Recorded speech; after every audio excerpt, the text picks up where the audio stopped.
147వ కీర్తన 3వ చరణంలో, గుండె చెదరని వారిని ఆయన బాగు చేయవాడు.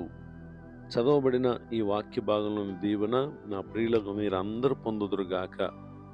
వాక్య ధ్యానం కొరకే ప్రార్థన. ప్రేమ కలిగిన మా తండ్రి, మీ వందనాలు. నేడు చదవబడిన ఈ వాక్య భాగం ద్వారా మాతో మాట్లాడి బలపరచుమని యేసుక్రీస్తు నామములో ప్రార్థిస్తున్నాను తండ్రి. ఆమేన్. చదవబడిన ఈ వాక్య భాగంలో మన ప్రభు అయిన యేసుక్రీస్తు వారు ఎవరైతే మానసికంగా పలు సమస్యలను గూర్చి కృంగి వేదనతో బాధతో ఎంతమంది అయితే ఉంటారో అట్టి వారి హృదయాన్ని ప్రభువారు బాగు చేసేటటువంటి దేవుడు అనేటటువంటి విషయాన్ని మనం ఇక్కడ గమనించగలం. కీర్తనకారుడు తన జీవితంలో ఎన్నెన్నో పరిస్థితులు తన హృదయానికి మనసుకు బాధ కలుగు చేసినటువంటి సందర్భాలు ఉన్నాయి.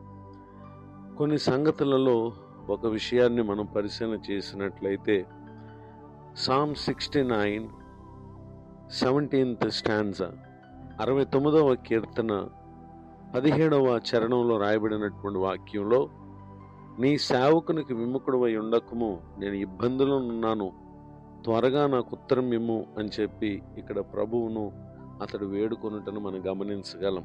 ఎందుకని అనంటే, ప్రభువే ఆయన ప్రతి ఒక్కరిని వారి వారి ఇబ్బందుల నుండి ఆయన విమోచించేటటువంటి దేవుడు అనేటటువంటి విషయాన్ని ఇక్కడ మనం గమనించగలం.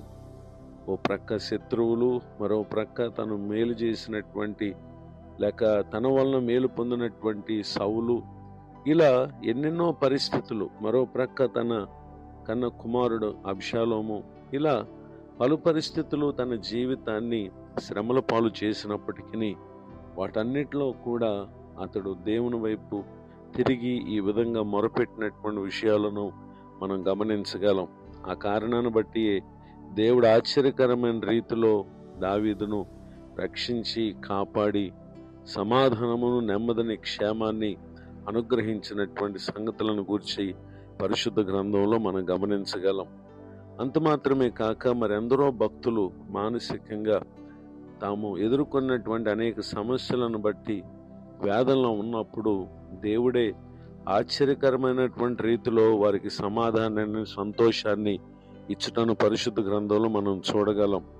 మరో భక్తుని జీవితాన్ని గనక మనం చూసినట్లయితే, లామెంటేషన్స్ చాప్టర్ 3 వర్స్ 16-17, విలాప వాక్యములు 3వ అధ్యాయము 16-17 వచనాలు.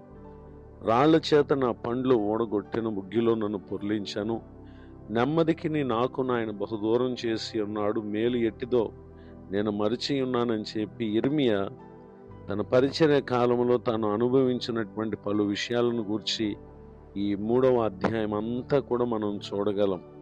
అట్టి పరిస్థితుల్లో ఉన్నటువంటి ఇర్మియా ప్రభు కార్యాలను అతడు జ్ఞాపకం చేసుకున్నప్పుడు అతడు తెలియపరిచినటువంటి ఒక అద్భుతమైనటువంటి మాట ఏంటంటే, వర్స్ 22, యెహోవా కృపగలవాడు, ఆయన వాత్సల్యత ఎడతెగక నిలుచున్నది గనుక మనము నిర్మూలము కాకున్న వారము అని ఇక్కడ తెలియచేయటం మనం గమనించగలం.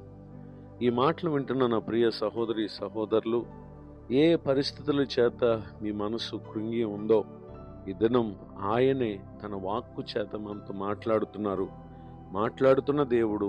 ఆయన మిమ్మలను బలపరిచి బాగు చేసే దేవుడై ఉన్నారు గనుక రానున్నటువంటి దినాల్లో నిశ్చయముగా ఆయన బాగు చేసిన మనసు కలిగినటువంటి వారే ధైర్యంతో, విశ్వాసంతో ప్రతి పరిస్థితుల్లో దేవుని మీద నమ్మకం ఉంచి భారం మోపి సంతోష సమాధానాలతో మీరందరూ కూడా దేవుని మహిమార్థమే జీవించాలని కోరుతూ ఈ మాటలు ముగిస్తున్నాను. ప్రార్థన. కృపగల తండ్రి, వందనాలు.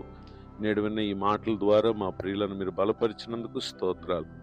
విన్న మాటలు తమ హృదయమందు ఉంచుకుని ఆత్మీయంగా మేలు పొంది మా ప్రియులందరూ కూడా వర్ధిల్లుదురుగాక. మీ పరిచయలో ఉన్న దైవ సేవకులను దీవించి సేవా పరిచయను ఆశీర్వదించండి. మరి ఒక నూతన సంవత్సర దయాకిరీటాన్ని పొందిన మా ప్రియులను దీవించండి. మీ కృపాక్షేమంతో ప్రతి ఒక్కరిని బలపరచమని యేసుక్రీస్తు నామములో ప్రార్థిస్తున్నాను తండ్రి. ఆమేన్. తండ్రి, కుమార, పరిశుద్ధాత్మ దేవుడు తోడు నడిపించును గాక. ఆమేన్.